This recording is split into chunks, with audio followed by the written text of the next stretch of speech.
السلام عليكم ورحمة الله. إن الحمد لله نحمده ونستعينه ونستغفره ونؤمن به ونتوكل عليه ونعوذ بالله من شرور أنفسنا ومن سيئات أعمالنا. من يهده الله فلا مضل له ومن يضلل فلا هادي له، وأشهد أن لا إله إلا الله، وأشهد أن سيدنا وحبيبنا ومولانا محمدا عبده ورسوله صلى الله عليه وعلى آله وأصحابه أجمعين. أما بعد، أعوذ بالله من الشيطان الرجيم. بسم الله الرحمن الرحيم.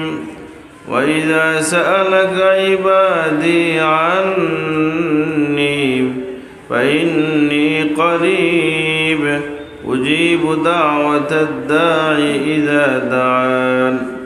صدق الله العظيم. إن الله وملائكته يصلون على النبي يا أيها الذين آمنوا صلوا عليه وسلموا تسليما. بسم الله والحمد لله، الصلاة والسلام عليك يا رسول الله. بسم الله والحمد لله، الصلاة والسلام عليك يا رسول الله. بلغ العلا بكماله كشف الدجى.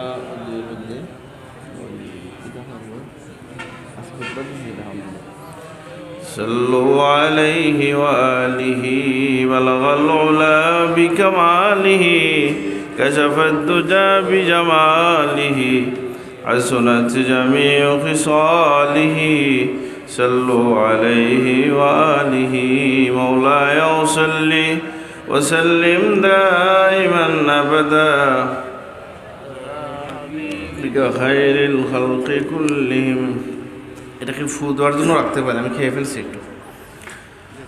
هو الحبيب الذي ترجى شفاعته لكل هول من الأهوال مقتحم. مولاي صل وسلم হাবিবিকা খায়রিল খালকি কুল্লিহিম। আল্লাহ সুবহানাহু ওয়া তাআলা শুকরিয়া আদায় করছি যে আজকে দিনারপুর আইনগাঁও দাখিল মাদ্রাসার এই ৬২তম আজকের এই মাহফিলে আমরা একত্রিত হতে পেরেছি। আলহামদুলিল্লাহ। আল্লাহ সুবহানাহু ওয়া তাআলার শুকরিয়া যে আল্লাহ তাআলা আমাদেরকে তার শ্রেষ্ঠ সৃষ্টি মানুষ হিসেবে সৃষ্টি করে তার হাবিবের উম্মত হিসেবে কবুল করেছেন। আলহামদুলিল্লাহ। আল্লাহ জাল্লা শানুর শুকরিয়া যে আল্লাহ সুবহানাহু ওয়া তাআলা আমাদেরকে তার হাবিবের উম্মত হিসেবে কবুল করেছেন এবং আল্লাহ তার হাবিবের মাধ্যমে কোরআন কারীম হাদিসের মাধ্যমে আল্লাহ তাআলা আমাদেরকে তার পছন্দ তাকে কীভাবে পাওয়া যাবে এগুলো আমাদেরকে জানিয়ে দিয়েছেন। আলহামদুলিল্লাহ। আমরা সকল মানুষেরই আল্লাহর সাথে একটা সম্পর্ক আছে। সেই সম্পর্কটা মানুষের কম বেশি হয়। অর্থাৎ আল্লাহ তো সবাইকেই ভালোবাসেন, কিন্তু আমরা আমাদের নিজের গুনার কারণে নিজের কৃতকর্মের কারণে আল্লাহ থেকে অনেক সময় দূরে সরে যাই। আল্লাহর কাছাকাছি যাওয়ার জন্য আমাদের কি করতে হবে সেটা অবশ্য আমরা প্রায় সকলে জানিও, কিন্তু অনেক সময় আমরা মানতে পারি না। আল্লাহ তাআলা আমাদেরকে সকল সত্য যেটা আমরা জানি সেটা মানার তৌফিক দান করুন, আমিন। তো আমরা আল্লাহকে পেতে পারি যে আমরা জানি জিকিরের কথা, যে জিকির করলে আল্লাহ সুবহানাহু ওয়া তাআলাকে পাওয়া যায়, মানে আল্লাহ আমাদেরকে স্মরণ করেন। নামাজ পড়লে আমাদের গুনাহ মাফ হয়ে যায়। আমরা এটা জানি কি না? সবাই জানে, কিন্তু একজন মানুষের, আর আমি ইদানিং একটু গুরুত্ব দেওয়ার চেষ্টা করছি, কুলাউড়ার মাহফিলেও বলছি, আপনাদেরকে বলতেছি, আসলে একজন মানুষের জিকির আজকার ইস্তেগফার এই সমস্ত বিষয়ের যে কথা, এগুলো কিন্তু নামাজের পরের কথা। প্রথম ইবাদত কোনটা? যার ৫ ওয়াক্তের নামাজ ঠিক হয়ে গেল তার জীবন ঠিক হয়ে গেছে। যার ৫ ওয়াক্তের নামাজ যত সুন্দর তার তার জীবন তত সুন্দর। হযরত সাহেব কিবলা এটা বলতেন কি না? তো এই জন্য আমরা আমাদের জীবনের এই পর্যায়ে যদি আমরা দেখি যে আমরা আমাদের রবকে, আল্লাহকে পাওয়ার জন্য আমরা কি করতে পারি, আমরা আল্লাহকে পাওয়ার জন্য জিকির করতে পারি। আর জিকিরের মধ্যে সবচেয়ে উত্তম জিকির কি? জিকিরের সবচেয়ে উত্তম পন্থা হচ্ছে নামাজ। আকিমিস সালাত লিযিকরি, নামাজকে তোমরা কায়েম করো, সালাত কায়েম করো। কেন? আমার জিকিরের উদ্দেশ্যে। আর নামাজের মধ্যে জিকির আছে কি নাই? প্রথমটা কি? প্রথম শুরু হয় কি দিয়ে বলেন? নামাজটা শুরু কি দিয়ে বলেন তো? অজুর পরে আর কি, ঢুকার সময় প্রথম আল্লাহু আকবার। এই জন্য কোরআনে এসেছে কি? ওয়াযাকারা ইসমা রাব্বিহি, ক্বাদ আফলাহা মান তাযাক্কা ওয়াযাকারা ইসমা ফাসাল্লা। জিকির করিয়া নামাজ পড়ে, মানে কি? আল্লাহু আকবার বলে নামাজ শুরু করে। সুবহানাল্লাহ। তাহলে জিকিরের মধ্যে, নামাজের মধ্যে কি আছে? বলে নামাজের মধ্যে প্রধানত জিকিরই তো, আর বিনয় আছে। এই জন্য শাহ ওলিউল্লাহ মুহাদ্দিস দেহলভী রহমতুল্লাহ আলাইহি বলছেন, নামাজ হচ্ছে এমন একটা ইবাদত, সকল ইবাদতের, সকল সৃষ্টির ইবাদতের সমন্বয়ে আল্লাহ তাআলা সালাত বা নামাজকে আমাদেরকে দিয়েছেন। সুবহানাল্লাহ। এটার ব্যাখ্যা দিলে অনেক লম্বা, আপনারা শুনেও থাকবেন। অনেক আলোচিত একটা বিষয় যে যারা সকল সৃষ্টি আল্লাহর ইবাদত করে, এখন যারা গাছ আছে তারাও ইবাদত করছে, যারা চতুষ্পদ জন্তু আছে তারা ইবাদত করছে, সরীসৃপ সাপ আছে তারাও আল্লাহর জিকির করছে। প্রত্যেকে এক একটা পজিশনে করতেছে। গাছ যেন দাঁড়িয়ে করছে, চতুষ্পদ জন্তু যেন রুকুর অবস্থায় করছে, সরীসৃপ সাপ যেন সিজদার অবস্থায় করছে। আমাদেরকে আল্লাহ এমন একটা সৃষ্টি বানাইছেন যে সকল সৃষ্টির সকল কাইফিয়তকে একত্রিত করে আমরা নামাজ আদায় করে আল্লাহর গোলামি করতে পারি। আল্লাহ আমাদেরকে তৌফিক দান করো, আমিন।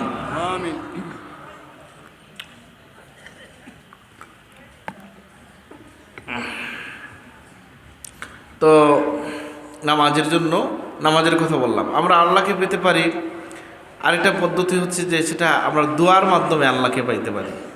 দোয়া, অনেক সময় দেখবেন অনেক মানুষের শুষ্ক মস্তিষ্কের মানুষ এমন পাওয়া যায় যাদের মধ্যে এই ধারণাটা কাজ করে যে কোনো কাজ না করে দোয়া করা যায় কি? দেখা যায় হ্যাঁ যায়।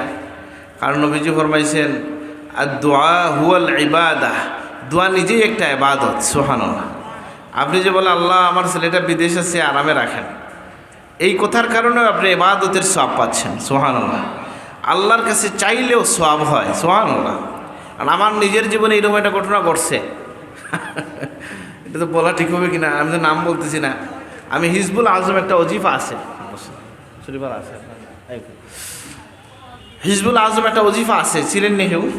আশা করি চিনবেন। মোল্লা আলী কারির মধ্যে একত্রিত করছেন। তো এটা আমি নিয়ে গেছি এক জায়গায়, যে অবসর সময় 2 ঘন্টা সময় 3 ঘন্টা সময় থাকবো, তো একটু পড়বো।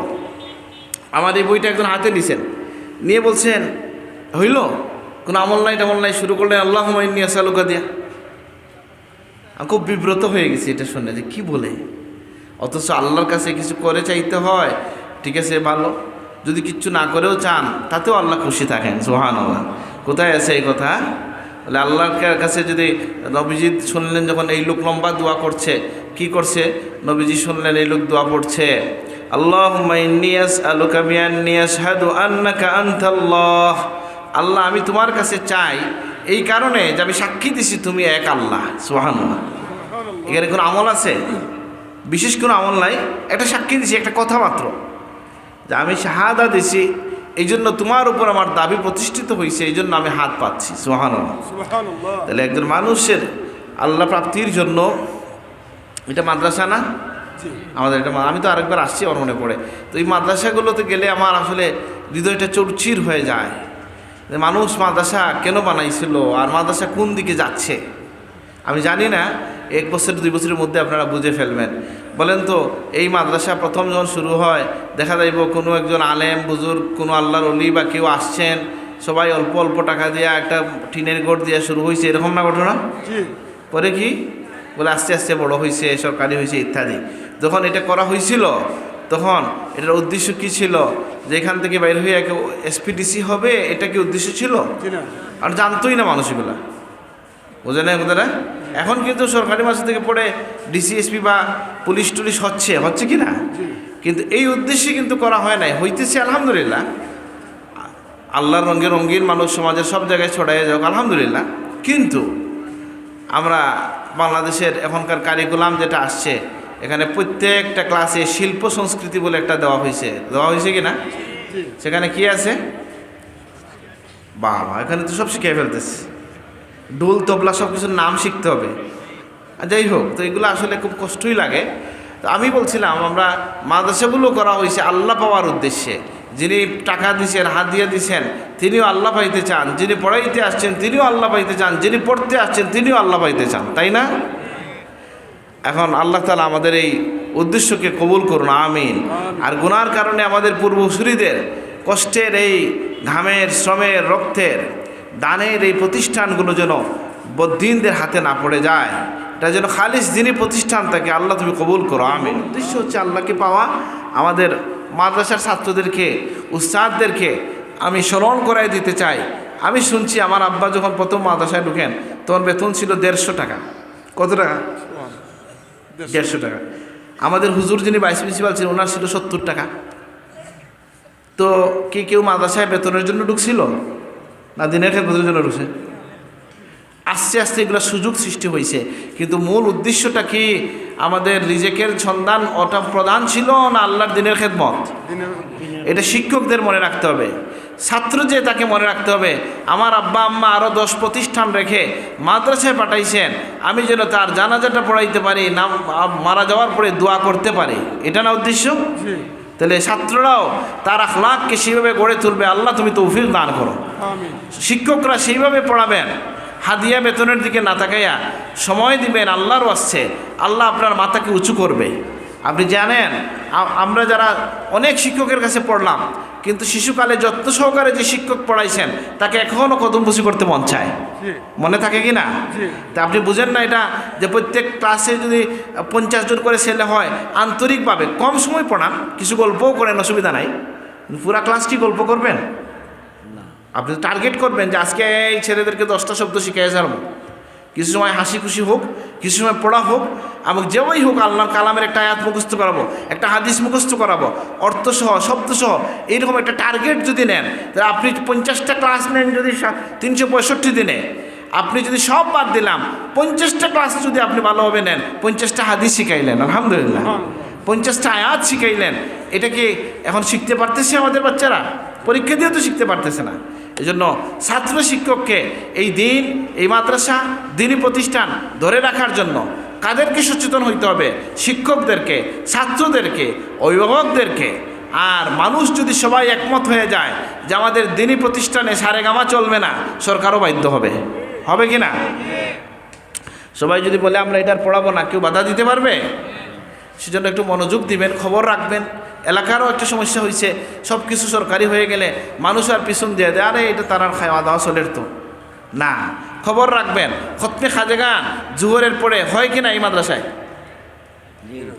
চালু করে দেন দয়া করে, আমি অনুরোধ করতেছি। এটা তো নিশ্চয়ই আমার দাদা সাহেবের মুতাল্লিকিনদের মাদ্রাসা নাকি?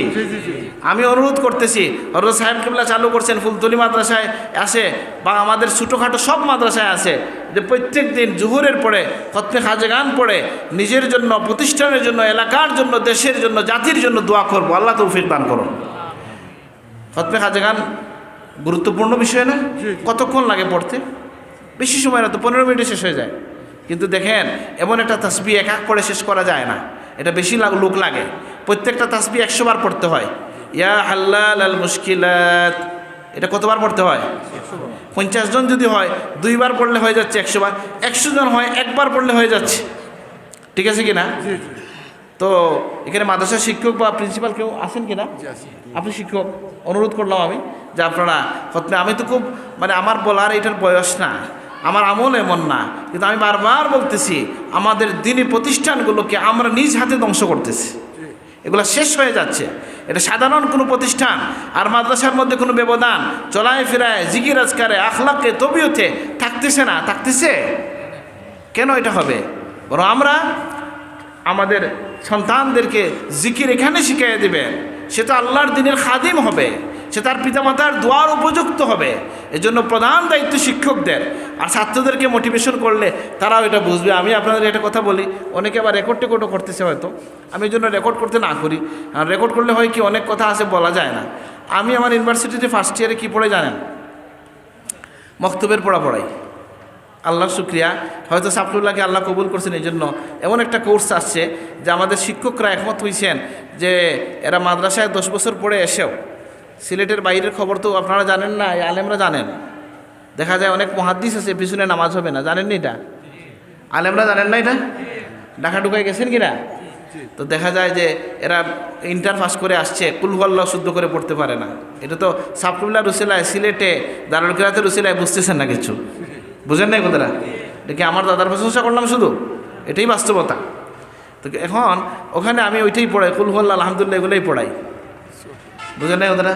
আর আমি আল্লাহর শুকরিয়া আদায় করি যে আল্লাহ এত একটা সেকুলার প্রতিষ্ঠানে এসেও আমাকে আল্লাহ তার কোরআনের সাথে রাখছেন, আলহামদুলিল্লাহ। কিন্তু আমার ছাত্র ভাইদেরকে আমি কি বলি, যে আমি বলি যে তোমরা এই অঙ্গনের মধ্যে তোমরা হচ্ছ আল্লাহর কালামকে উচ্চ করার জন্য তোমরা একটা বিশেষ মানুষ, আল্লাহর পছন্দের মানুষ। সুতরাং আমার ছাত্ররাও খুব আগ্রহ করে পড়ে, বলে হ্যাঁ ঠিক তো, এখানে আর কেউ আমরা ছাড়া কেউ কোরআন পড়বে না, সুতরাং আমরা মজার সাথে কোরআন শরীফ পড়তে হবে। ছাত্রকে বুঝাইলে বুঝবে কি না? সেইভাবে আমাদের ছাত্রদেরকে জিকিরের ফজিলত এটা বুঝাইতে হবে। রে বাবা, তোমাকে মাদ্রাসায় তোমার আব্বা আম্মা পাঠাইছেন, তুমি দোয়াগির হবা, দোয়ার উপযুক্ত হবা, আমল সুন্দর হবে। তুমি চার্চ চলে বৈশা বৈশা টিভি দেখে ক্রিকেট খেলা দেখে আলেম হইতে পারবা না, বলতে হবে কি না? এগুলা ওয়াজে এইভাবে বলা তো আয়েব। ক্লাসে বললে কি কেউ রেকর্ড করতেছে? তা আপনি বুঝেই বলেন, এদেরকে উৎসাহিত করেন, আল্লাহর দিকে আহ্বান করেন। আপনার চাকরিও হবে, আপনার দিনের প্রতি আহ্বান করার সওয়াবও হবে, আর মানুষ যে আশা করে বাচ্চাটা দেয় সেটা সফল হবে। আমি একটু নসিহতের মতো করলাম, আমি আমাকেও নসিহত করছি, সবাইকে বলছি যে আমাদের দিনী প্রতিষ্ঠানগুলোকে তার হারানো গৌরবের ঐতিহ্যে আবার ফিরে আনতে হবে। আল্লাহ কবুল করুন, আমিন। সকলকে মুবারকবাদ জানাই, আমার কথা শেষ করলাম। ওয়া আলাইনা ইল্লাল বালাগ। আসসালামু আলাইকুম। আল্লাহু আলা সাইয়্যিদিনা মাওলানা মুহাম্মদ ওয়া আলা আলিহি ওয়া আসহাবিহি ওয়া সাল্লাম। সাল্লাল্লাহু আলা সাইয়্যিদিনা মাওলানা মুহাম্মদ ওয়া আলা আলিহি ওয়া আসহাবিহি ওয়া সাল্লাম। আল্লাহুম্মা আমিন। ربنا تقبل منا إنك أنت السميع العليم وتب علينا إنك أنت التواب الرحيم. ربنا ظلمنا أنفسنا وإن لم تغفر لنا وترحمنا لنكونن من الخاسرين. আল্লাহ আমরা জিন্দগি তাম খাতা কসুরি মাফ করিয়ে দাও। আল্লাহ আমরা আব্বা আম্মারে মাফ করিয়ে দাও। আল্লাহ এই প্রতিষ্ঠানকে কবুল ফরমাও, এই প্রতিষ্ঠানের মাহফিল রে, প্রতিষ্ঠানকে সাহায্য সহযোগিতা খণ্ডওয়ালারে কবুল ফরমাও, ছাত্র শিক্ষক সবরে কবুল ফরমাও। আমরা তোমার গোলামির লাগে কবুল ফরমাও। আমরা যারা অসুস্থ আছেন শিফা নসিব করো। আল্লাহ যারা অভাবগ্রস্ত আছেন অভাব দূর করো। আল্লাহ যারা ঋণগ্রস্ত আছেন ঋণ আদায় করার তৌফিক দান করো। বেরোজগারদের আলাল রুজির দরওয়াজা খোলো। বিদেশে যারা আছেন আল্লাহ আমন আফিয়তে ঈমান আমানে সালামতে রাখো। আল্লাহ রুজির মাঝে বরকত নসিব করো। আল্লাহ আমরা যারা আব্বা আম্মা আছেন খিদমত করিয়ে দোয়া লওয়ার তৌফিক দান করো। আল্লাহ তোমার যে বান্দার মনে অনেক মকসুদ আছে পুরা করো। আপনার পক্ষ থেকে লাখ কোটি দুরুদ সালাম আমরা দিয়া তোমার হাবিবের খিদমতে পৌঁছাইয়া দাও।